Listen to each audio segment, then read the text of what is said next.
ये आकाशवाणी है। कोविड-19 विशेष कार्यक्रम के अंतर्गत प्रस्तुत है कोरोना वायरस संक्रमण की वर्तमान स्थिति पर चर्चा, जिसे प्रस्तुत कर रहे हैं आकाशवाणी संवाददाता सिद्धार्थ सिंह। इस कार्यक्रम में आमंत्रित स्वास्थ्य विशेषज्ञ हैं दिल्ली मैक्स अस्पताल के डॉक्टर बलबीर सिंह। नमस्कार श्रोताओं, स्वागत है आपका कोरोना जागरूकता श्रृंखला के एक और एपिसोड में, जिसमें हम बात करते हैं कोरोना और उसकी वैक्सीन के साथ ही आपके स्वास्थ्य से जुड़े विषयों पर। इस समय हमारे देश में कोविड के मामले एक बार फिर से बढ़ रहे हैं। देश में पिछले 24 घंटे में 3,300 से अधिक कोविड रोगियों की पुष्टि हुई है। इसलिए हमें बहुत ही सतर्क और जागरूक रहना है। भारत में चल रहे विश्व के सबसे बड़े कोविड टीकाकरण अभियान के अंतर्गत 188 करोड़ 65 लाख से अधिक वैक्सीन लगाई जा चुकी है, जो अपने आप में एक रिकॉर्ड है।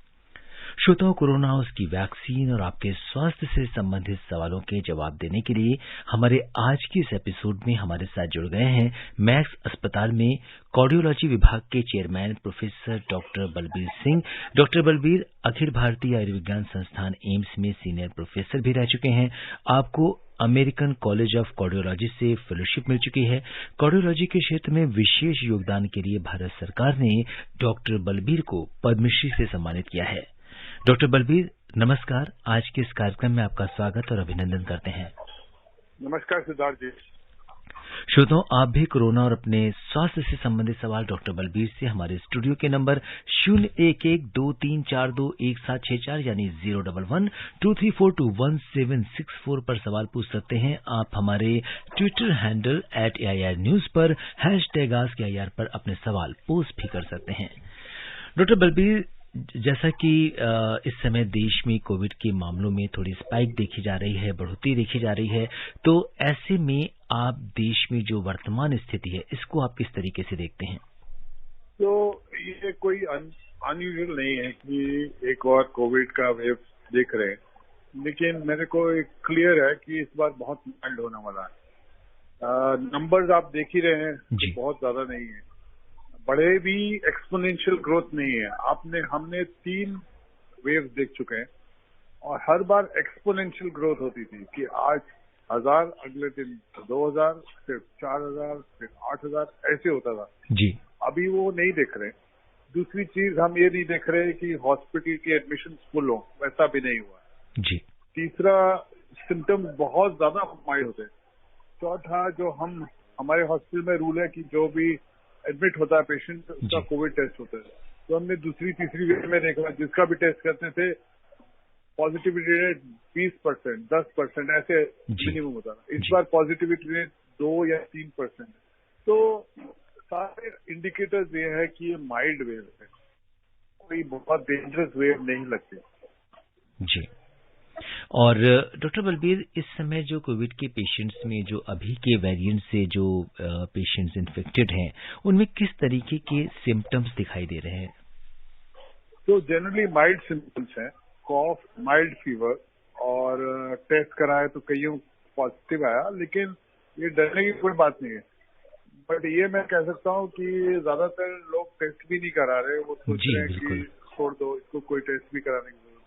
तो टेस्ट जरूर कराना चाहिए। अगर फीवर वगैरह हो, कम से कम आप आइसोलेट हो सके ताकि दूसरों को इन्फेक्शन ना हो जी। और डॉक्टर बलबीर, अगर हम देखें तो दिल्ली में इस समय और पूरे उत्तर भारत में बहुत ज्यादा गर्मी पड़ रही है, लू चल रही है, तो ऐसे में बहुत सारे लोगों को नज़ला या जुकाम हो जाता है और थोड़ा गला खराब हो जाता है। तो लोग एक डिनायल मोड में रहते हैं और सोचते हैं कि शायद सर्दी गर्मी से या एकदम से एसी में चले गए, आप बाहर चले गए धूप में, इस वजह से ऐसा हो जाता है। तो इसकी जांच के बारे में हमें कब सोचना चाहिए किसी व्यक्ति को? तो मैं तो सोचता हूँ किसी को कॉफ, कोल्ड या फीवर हो, उसको टेस्ट जरूर करना चाहिए, क्योंकि टेस्ट बहुत सिंपल है। हमारी सरकार ने उसको बहुत सस्ता कर दिया है, सो हर आदमी करा सकता है। गवर्नमेंट सेंटर्स में फ्री होता है, तो टेस्ट ना करने का कोई रीजन नहीं है जी। और डॉक्टर बलबीर, कोविड से लड़ने के लिए जो सबसे बड़ा अस्त्र है, वैक्सीनेशन प्रोग्राम हमारे देश में चल रहा है और बहुत जल्दी हम लोग 200 करोड़ के आंकड़े को पार करने वाले हैं, हम बहुत करीब हैं इसके। तो और इसके साथ ही प्रिकॉशनरी डोज जो है वो लगना शुरू हो गई है 18+ के लोगों में। तो आपसे जानना चाहेंगे कि वो कौन से लोग हैं जिनको प्रिकॉशनरी डोज लग सकती है, उसके लिए एलिजिबिलिटी क्या होनी चाहिए और कहाँ लगवा सकते हैं? तो पहली चीज तो हमारे सरकार की बहुत अच्छे एफर्ट्स रहे हैं कि इतना अच्छा वैक्सीनेशन ड्राइव हुआ, जिसमें एक फ्री वैक्सीन लगा और किसी को भी लग सकता था। सब अगर किसी को नहीं लगा तो उसकी अपनी गलती। तो अब प्रिकॉशनरी डोज किसको लगने चाहिए? एल्डरलीज को, ओल्ड पीपल जिनको डायबिटीज है, बीपी है, हार्ट की बीमारियां हैं, किडनी की बीमारियां हैं, या कैंसर के लिए ट्रीट हो रहे हैं या हुए थे पहले, इन लोगों को बहुत जरूरी है कि प्रिकॉशनरी लगाएं। लेकिन बाकी लोग भी अगर लगाना चाहें तो उसमें कोई गलती नहीं है, सब लगवा सकते हैं। तो मेरे हिसाब से 6 महीने बूस्टर लगा हुआ है, उसके 6 महीने बाद एक प्रिकॉशनरी एक्स्ट्रा डोज लगनी चाहिए। और किसी को कोविड हुआ जनवरी में वेव थी, तो वो भी 6 महीने वेट करें। जी बिल्कुल। तो इस समय आपसे ये भी डॉक्टर बलबीर जानना चाहेंगे कि जो हमने देखा सेकेंड वेव में और या थर्ड वेव की अगर हम बात करें, तो जिस तरह से सेकेंड वेव में बहुत ज्यादा लोगों को हार्ट की प्रॉब्लम हुई थी और उनके अभी भी बहुत से लोग उससे उबर नहीं पाए हैं। तो आपके पास क्या इस तरह के फॉलोअप केसेस आते हैं कि जिनको कोविड के बाद से अभी भी वो पूरी तरह से ठीक नहीं हो पाए हैं? तो कोविड से हार्ट की प्रॉब्लम जो हुई, मेनली हार्ट अटैक से क्लॉट्स बने और लंग्स में क्लॉट्स बने। तो लेकिन उनको हमने ब्लड थिनिंग देकर बचाया किसी ने। फॉर्चुनेटली लॉन्ग टर्म सीक्वली नहीं है कि बाद में जाके भी कोई हार्ट की प्रॉब्लम, ऐसा नहीं हुआ। बट एक कोविड लॉन्ग सिंड्रोम हुआ जिसमें मरीजों को घबराहट, ऐसा लगा कि वो थके हुए हैं, फटीग, ऐसी चीजें हुई। ये कोविड लॉन्ग सिंड्रोम है, इसमें 3 महीने, 6 महीने, 9 महीने लग सकते हैं ठीक होने में। बट अच्छी बात ये हुई कि सेकेंड वेव के जो हुआ एक्यूट हार्ट प्रॉब्लम थी, लेकिन बाद में जाके नहीं हुई। जी। और हमारे एक श्रोता लिख रहे हैं कि डॉक्टर बलबीर, आप देश के जाने माने कार्डियोलॉजिस्ट हैं और इन्होंने बोला है कि कोविड होने के बाद से ऑक्सीमीटर इनके पास है और बीपी भी लेते रहते हैं। उसमें इनका बीपी तो ठीक आता है, लेकिन पल्स रेट इनकी काफी बढ़ी रहती है और 100 तक पहुंच जाती है। तो इसके क्या दुष्परिणाम हो सकते हैं या क्यों होता है ऐसा? तो कोविड ने काफी खराबी की, लेकिन एक अच्छी चीज वो की कि लोगों को जागरूक किया अपने हेल्थ के बारे में। तो अब मैं देखता हूँ कई मरीज आते हैं जिनको कुछ सिम्टम्स नहीं है, लेकिन उनका पल्स ऑक्सीमीटर लगाया तो उनको पल्स लो मिली या फिर पल्स बहुत हाई मिली। इन्होंने पूछा कि 100 तक जाती है, नॉर्मल आदमी की 100 भी चली जाती है, 120 तक चली जाती, उससे ऊपर जाए तो सोचना चाहिए।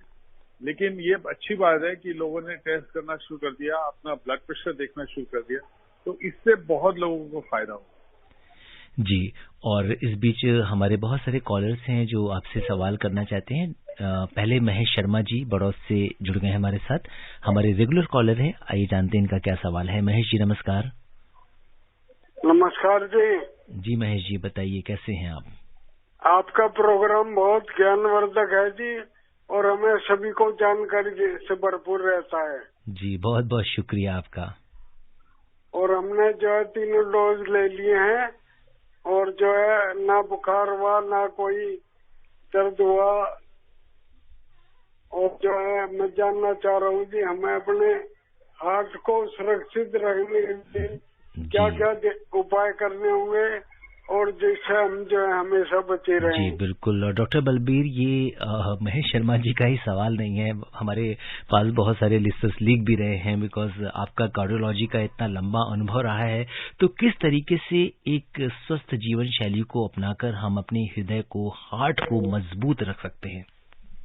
महेश जी, पहले तो आपका सवाल के लिए धन्यवाद कि ऐसा सवाल आप लोग हमें पूछते हैं। पहले हम लोग को बताते थे कि हार्ट को बचाने के लिए क्या क्या करना चाहिए, अब लोग हमसे पूछना चाहते हैं कि कैसे बने। तो ये एक जागरूकता है जो कोविड ने जरूर दिखाई लोगों को। तो हार्ट एक डिजीज एक प्रिवेंटेबल डिजीज है, यानी कि आपके हाथ में है कि अगर आप हार्ट डिजीज को रोकना चाहें तो आप मेहनत कर सकते हैं कि वो ना हो। तो क्या क्या कर सकते हैं, क्या क्या उपाय ले सकते हैं जो हम हार्ट डिजीज ना हो। पहला, हमें खान पीन का ध्यान रखें। तो खान पीन में ऐसा क्या खाएं? फ्रूट्स, वेजिटेबल्स, नट्स, ये बहुत अच्छी हैं हार्ट के लिए। तीनों चीजें खूब खाएं। और शुगर और ज्यादा सॉल्ट, ज्यादा फैट बहुत खराब है हार्ट के लिए, तो ये कम से कम हमें खाना चाहिए। फिर डेली वॉक, आधा घंटा रोज कम से कम, बहुत अच्छा है हार्ट के लिए। स्मोक नहीं करना, अपना वजन काबू में रखना।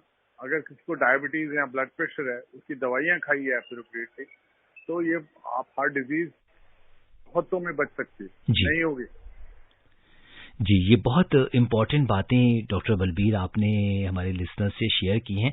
अच्छा डॉक्टर बलबीर, एक कारण ये भी समझ में नहीं आता कि हमारे देश में अगर हम देखें तो चाहे वो डायबिटीज हो, चाहे वो कार्डियक डिजीज हो, इसके नंबर ऑफ पेशेंट्स बहुत बड़ी संख्या में, इसका क्या कारण है? तो इसके दो ही तीन कारण हैं।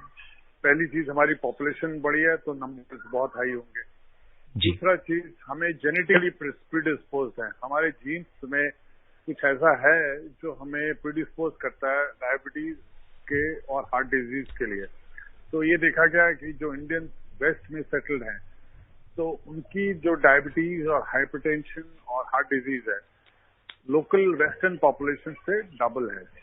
तीसरी चीज, हमारी डाइट हाई कार्बोहाइड्रेट डाइट है, जैसे रोटी, चावल, चीनी, इसका बहुत प्रयोग होता है। घी और फैट्स का बहुत प्रयोग होता है। ये चौथी चीज। पांचवी चीज, हमारी एक्सरसाइज कम है। छठी चीज, हम वेस्टर्नाइज हो रहे हैं, अब हम एक्सरसाइज नहीं करते, हम घर पे खाना मंगवाते हैं, फास्ट फूड ज्यादा खाते हैं। ये सब एक्ट कर रहा है फ्यूल टू द फायर।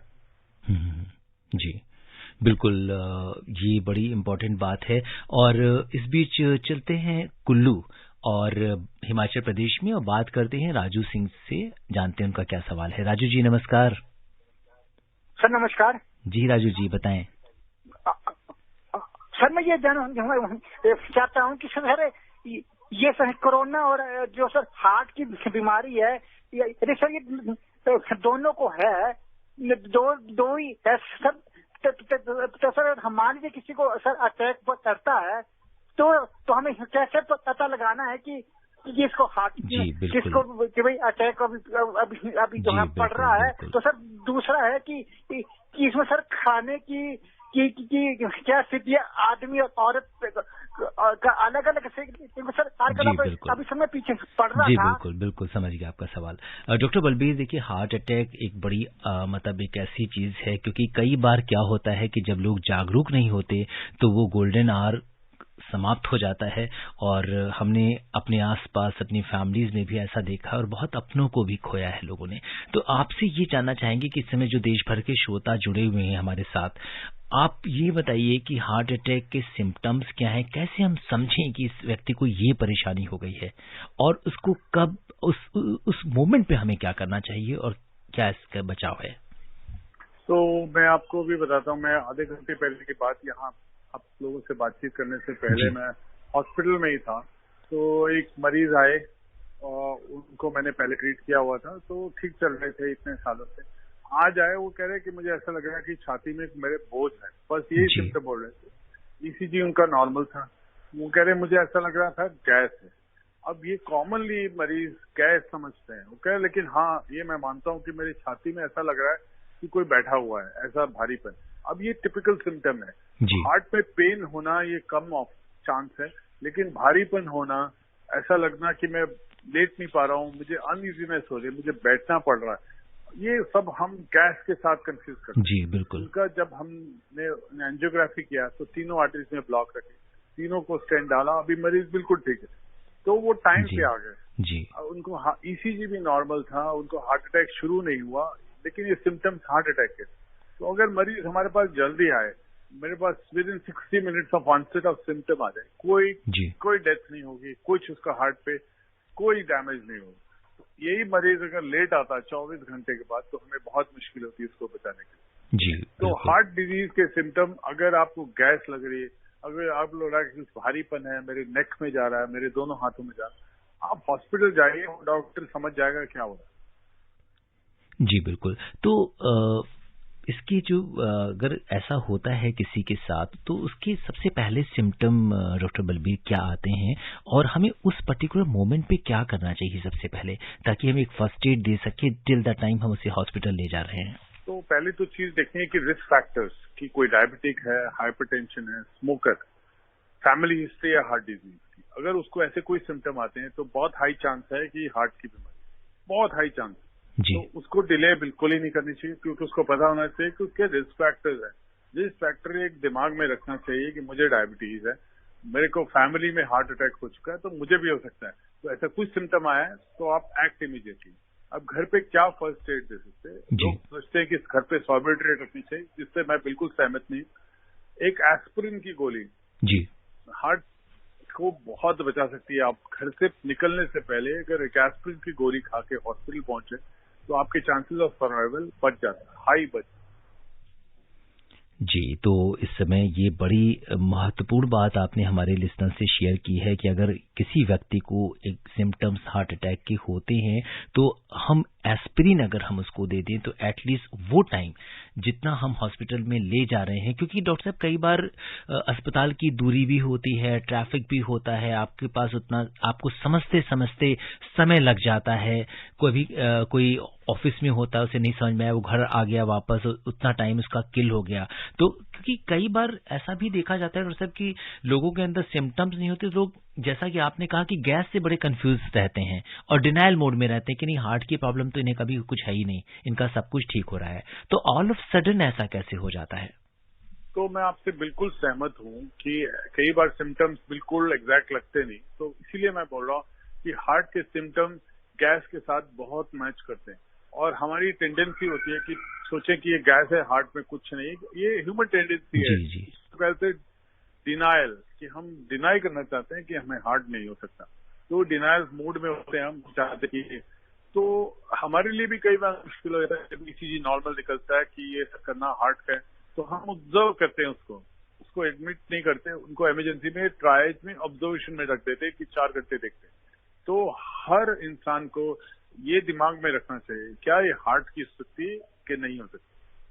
जी बिल्कुल। और दिल्ली से धर्मवीर जी हैं, आइए उनका सवाल लेते हैं। धर्मवीर जी नमस्कार। सिद्धार्थ जी नमस्कार। मैं धर्मवीर गांधीनगर दिल्ली से बोल रहा हूँ। डॉक्टर साहब नमस्कार। नमस्कार डॉक्टर साहब, मेरे 3 सवाल हैं छोटे छोटे, इसमें एक जिज्ञासा भी है। डॉक्टर साहब, जैसे कि कहते हैं कि मेरा दोस्ती में दिल टूट गया या मेरा कोई बिजनेस में लॉस हो गया तो मेरा इस बिजनेस से दिल टूट गया। इस दिल टूटने का क्या होता है कि आदमी इतना मजबूत हार्ट बनाए कि वो कभी ऐसी बात बोले ना। दूसरी बात ये है कि जैसे हार्ट फेल और हार्ट अटैक में क्या अंतर है। तीसरा एक छोटी सी जिज्ञासा ये है कि जैसे यूक्रेन और रूस में युद्ध हो रहा है, उसके बमबारी से जो दिल्ली अपने इंडिया में इतनी गर्मी जैसे अभी अप्रैल में आ गई है, पहले ये मई में आती थी, तो इसका असर तो नहीं है कि गर्मी होने का ये बारूद जो इतना बरस रहा है? तो जी डॉक्टर बलबीर, आपके सवाल पहले 2 तो मैं आंसर कर सकता हूँ, तीसरा मुझे नहीं पता। पहला सवाल आपका है कि दिल टूटने का। जी, दिल टूटना एक पोएटिक लैंग्वेज है, लेकिन सच्चाई ये है कि अगर कोई डिप्रेशन में होता है तो उसको हार्ट अटैक के चांसेस तिगने हो जाते हैं। एक खुश रहने वाला आदमी, एक इंसान जो हंसता है, जोक्स कट करता है, खुश रहता है, उसको हार्ट अटैक का चांस कम होता है। तो अगर डिप्रेसिव है उसको हार्ट अटैक का चांस ज्यादा है। लेकिन दिल टूटना किसी और रीजन से, ये पोएटिक है, ये पोएट ने बनाया है, तो इसका कोई लेना देना नहीं। बिल्कुल। और डॉक्टर बलबीर, सबसे ज्यादा दिल के ऊपर ही लोग बात करते हैं और कितने लोगों ने कितनी किताबें लिख दी दिल के ऊपर। जी। तो स्ट्रेस भी हार्ट अटैक कर सकता है। तो स्ट्रेस, डिप्रेशन, एंजाइटी, ये रिस्क फैक्टर्स हैं हार्ट अटैक के लिए। तो इसलिए शायद उन्होंने कह दिया दिल टूट गया। जी। तो पहली चीज तो हुई। दूसरा सवाल बहुत अच्छा सवाल है कि हार्ट फेलियर और हार्ट अटैक में बहुत अंतर है। हार्ट अटैक होता है एक्यूट, कि आर्टरी बंद हो गई, आपके पास 60 मिनट है उसको ठीक करने के लिए। और हार्ट फेलियर होता है कि पहले किसी को हार्ट अटैक हुए, उसका हार्ट का पंपिंग एफिशिएंसी कम हो गई, अब उसका सांस फूलना शुरू हो गया, पैरों में सूजन आ गई, हार्ट की पंपिंग एफिशिएंसी कम है, उसको हम हार्ट फेलियर कहते हैं। तो दोनों में बहुत ज्यादा अंतर है। हार्ट अटैक के सिम्टम्स होते हैं कि छाती में भारीपन होना, दर्द होना, दोनों हाथों में दर्द जाना, गले में दर्द जाना और जौ में दर्द जाना, ये हार्ट अटैक के सिम्टम्स। जी। अब रही बात यूक्रेन और रशिया की वार और क्या ये गर्मी इससे रिलेटेड है, शायद मेरे को नहीं पता, मुझे नहीं लगता इससे रिलेटेड है, बट ये क्वेश्चन जो मैं नहीं आंसर कर सकता, ये वेदर एक्सपर्ट्स आंसर बताएंगे। जी बिल्कुल। और डॉक्टर बलबीर, क्या मौसम का भी कुछ असर पड़ता है दिल की बीमारियों पर? क्योंकि अगर हम बहुत ज्यादा ठंड या बहुत ज्यादा गर्मी देखते हैं तो क्या ऐसे में केसेस कुछ बढ़ने की संभावना होती है? तो हार्ट डिजीज सर्दियों में बढ़ती है, तो हम सर्दियों में इतने बिजी हो जाते हैं क्योंकि हार्ट अटैक्स मैक्सिमम होते हैं जब ज्यादा ठंड होती है। तो दिसंबर, जनवरी में और फरवरी बहुत हार्ट अटैक पेशेंट्स आते हैं। लेकिन गर्मी सीजन गुड सीजन है, लेकिन इसका ये मतलब नहीं कि गर्मियों में हार्ट अटैक नहीं होगा और सर्दियों में ही सिर्फ होगा। तो सर्दियों में एक और प्रॉब्लम होती है, वायरल इलनेसेस। तो वायरल इलनेसेस भी हार्ट फेलियर पेशेंट्स के लिए खराब होती है। तो ये सर्दी का मौसम हार्ट के पेशेंट्स को बहुत खराब होता है। जी। और जो श्रोता हमसे अभी भी जुड़े हैं उन्हें बता दें कि कोरोना जागरूकता श्रृंखला के आज के इस कार्यक्रम में हिस्सा ले रहे हैं मैक्स अस्पताल में कार्डियोलॉजी विभाग के chairman Padmashri professor doctor Balbir Singh. आप हमारे स्टूडियो के नंबर 0112342164 यानी 01123421764 पर कोरोना और अपने स्वास्थ्य, खास तौर से दिल से जुड़ी जो बीमारियां हैं उनसे आप सवाल पूछ सकते हैं। और दिल्ली से हरदीप सिंह जी का कॉल आया है। हरदीप जी नमस्कार। नमस्कार डॉक्टर साहब, बलविंदर डॉक्टर जी। डॉक्टर साहब सुन रहे हैं आपको। सिद्धार्थ जी आपको भी जी बहुत बहुत नमस्कार जी। हमारा प्रश्न था कि जैसे हम बालों में कलर करते हैं ना जी, तो उसका इफेक्ट हमारे शरीर पे भी पड़ता है।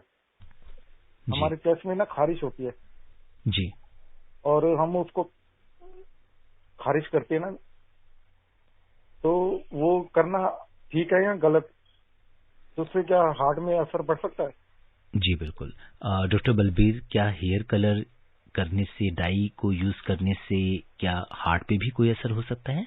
तो अगर आपको डाई से खुजली हो रही है डाई यूज से, इसका मतलब आप डाई से एलर्जिक हैं, तो आपके लिए अच्छी नहीं है डाई यूज करना। आप दूसरी ट्राई करिए, कुछ नेचुरल कलर्स आते हैं वो ट्राई कर सकते हैं। लेकिन अगर कोई डाई आपको खुजली कर रही है तो उसका मतलब आप एलर्जिक हो। तो डाई कई तरह की आती है, उसमें केमिकल्स होते हैं डेफिनेटली। कई मरीजों को एलर्जी होती है और कई मरीजों को कैंसर भी हो सकता है, तो इतना सेफ नहीं होती है डाई। तो इसलिए ध्यान देना है, अगर आपको खुजली होती है तो आप आइए किसी अस्पताल में, उनको पूछिए। मोस्ट लाइकली आपको एलर्जी है डाई से, आपको नहीं यूज करनी चाहिए वाली डाई। जी। और हमारे एक लिसनर योगेश ये जानना चाह रहे हैं कि सीपीआर के बारे में जानना चाह रहे हैं कि ये क्या है और इसे हम कैसे दे सकते हैं। तो मैं खुश होता हूँ ऐसे क्वेश्चन जब पूछे जाते हैं, क्योंकि एक टाइम से हम सीपीआर लोगों को बताते थे और हम नजरअंदाज करते थे, अब लोग खुद पूछना चाहते हैं। तो सीपीआर होता है कार्डियो पल्मोनरी रिससिटेशन। तो कार्डियो पल्मोनरी रिससिटेशन होती है जब पेशेंट की कार्डियक अरेस्ट हो जाता है। तो हम हर इंसान को सीपीआर करना आना चाहिए, क्योंकि अगर 10 कार्डियक अरेस्ट होते हैं तो एक अच्छे सीपीआर से घर पे भी 2-3 बच सकते हैं उससे। तो सीपीआर में क्या होता है, बेसिकली आप हार्ट को पुश करते हो और माउथ से या एम्बू बैग से वेंटिलेट करते हो। तो लेकिन हार्ट को पुश करना जरूरी है। तो अगर आपके सामने कोई गिर जाता है, बेहोश होता है और सांस नहीं लेना, तो पहला काम है कि हार्ट को पुश करना दोनों हाथों से। हाथ के सेंटर में स्टर्नम बोन जो होती है, सेंटर बोन होती है, उसके ऊपर खूब दबाना है। 1 मिनट में कम से कम 40 बार उसको दबाना है। कई मरीज अपने आप उठ जाएंगे सिर्फ इसी की वजह से। तो सीपीआर एक बहुत जरूरी चीज है। दूसरी चीज, अगर यहाँ तक बात पहुंच गई है तो मुझे बताना जरूरी है। एक डिवाइस होती है जिसको कहते हैं ऑटोमेटिक एक्सटर्नल डिफिब्रिलेटर। हमारी सरकार ने ये नॉर्म बनाया कि हर मुल्क में, हर फ्लाइट में एक एडी होनी जरूरी है। एडी क्या होती है कि उसमें पैच लगे होते हैं और उस machine automatically cardiac arrest patient को शॉक देके रिवाइव कर सकती है। तो हमें पता होना चाहिए एडी कहाँ है, मॉल में कहाँ है भी नहीं है, ताकि हम यूज कर पाए। आई थिंक इसकी ट्रेनिंग पिछले कुछ सालों में हर इंसान को लेनी पड़ेगी कि सीपीआर कैसे करना है, और हर पुलिस ऑफिसर को, हर सिक्योरिटी आदमी को अच्छी ट्रेनिंग मिलनी चाहिए ताकि वो कुछ इंसान की लाइफ बचा सके। जी, ये बड़ी इम्पोर्टेंट बात है और मुझे लगता है कि डॉक्टर बलबीर, हमारे लिसनर्स इसको लेके जागरूक हुए होंगे। और आपने जैसा बताया कि 1 मिनट में 40 बार हमें सीपीआर कैसे करना है, एडी की फैसिलिटी को कैसे हमें लेनी है, क्योंकि कई बार ये चीज़ अचानक से होती, हम इसके लिए प्रिपेयर्ड नहीं होते। तो ऐसे में अगर हमें पता है कि ऐसी कोई व्यवस्था है तो हम उसका उपयोग कर सकते हैं और किसी की जिंदगी को बचा सकते हैं। और इस बीच रुक करते हैं हिसार का, जहां से राजेंद्र जी हमारे साथ कार्यक्रम में जुड़ गए हैं। राजेंद्र जी नमस्कार। हेलो राजेंद्र जी, क्या आप हमें सुन पा रहे हैं? डॉक्टर बलबीर, राजेंद्र जी की आवाज नहीं आ रही है, लेकिन तब तक हमारे एक दूसरे श्रोता हैं, इन्होंने हमें लिखा है कि हार्ट वाल्व में लीकेज क्यों हो जाता है। इन्होंने स्टंट डलवाए हुए हैं 2, उसके बाद अब इनका हार्ट में लीकेज आया है, तो इसके क्या कारण होते हैं? तो हार्ट वाल्व में अगर स्टेंट डले हुए हैं तो इसका मतलब हार्ट अटैक हुआ है, तो तभी लीकेज है जी। लीकेज के कई कारण होते हैं, उसमें हार्ट डिजीज, ये इस्केमिक हार्ट डिजीज जिसमें स्टेंट डले हुए या बाईपास हो, तो हार्ट अटैक से क्या मसल वीक हो जाता है, तो वाल्व एक होता है जो क्लोज करता है, खुलता है। जब एक हार्ट का मसल थोड़ा वीक हो जाता है तो वो लीक करना शुरू कर जाता है वाल्व। तो उसको कई बार हम रिपेयर करते हैं, कई बार हम कहते हैं दवाई खाओ, कई नई टेक्निक्स आई हैं जैसे माइट्रा क्लिप, और भी कई तरीके आए हैं जो लीक को ठीक कर सकते हैं। तो ये ट्रीटेबल कॉज है, लेकिन लीकेज इकोकार्डियोग्राफी से पता चलता है और उसका ट्रीटमेंट है। जी बिल्कुल। और चलते चलते दिवाकर जी झारखंड से हैं हमारे साथ, आइए इनका सवाल लेते हैं। दिवाकर जी नमस्कार, समय कम है जी, जल्दी मैं दिवाकर पाठक हजारीबाग जिला अंतर्गत कंडा ग्राम स्थित झारखंड प्रांत से हूँ। आकाशवाणी की पूरी टीम के साथ साथ अपने विशेषज्ञ महोदय को मेरा हार्दिक अभिनंदन। वैक्सीनेशन के आंकड़े में हम बहुत जल्दी 200 करोड़ के लक्ष्य तक पहुंचने वाले हैं। इस असीम उपलब्धि के लिए सरकार के साथ साथ आकाशवाणी की टीम और विशेषज्ञ महोदय की विशेषता है। हार्ट अटैक से बचने के बारे में बताएं। जी, अभी शायद आपने देर से सुनना शुरू किया, लेकिन डॉक्टर बलबीर, चूंकि ये प्रॉब्लम ऐसी है और हर घर की है, तो एक बार आपसे चाहेंगे और आप बता दें। दिवाकर जी, पहली चीज तो मैंने भी अभी पहले बोला कि हमारी सरकार की जो एफर्ट है, मुझे नहीं लगता कुछ दुनिया में कोई सरकार इसको मैच कर सके कि इतनी पॉपुलेशन को हमने वैक्सीनेट कर दिया।